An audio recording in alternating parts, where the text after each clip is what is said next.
आदाब, मैं हूं एम रहमान। आप देख रहे हैं एम प्लस न्यूज। खबर सिवनी जिले के कुरई क्षेत्र से ग्राम पंचायत चक्की खमरिया कुरई में भीषण आग लगी। 200 एकड़ से अधिक गेहूं की फसल जलकर हुई खाक।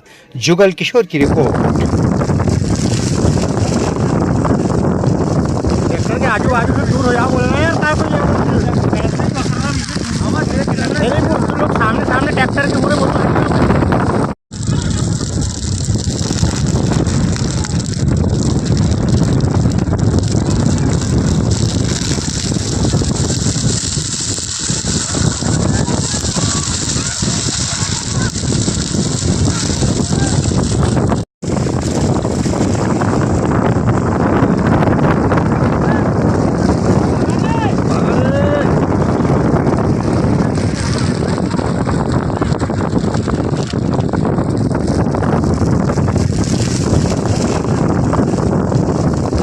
आजू बाजू से दूर हो जाओ, बोल रहे हैं लोग सामने सामने ट्रैक्टर के पूरे बोल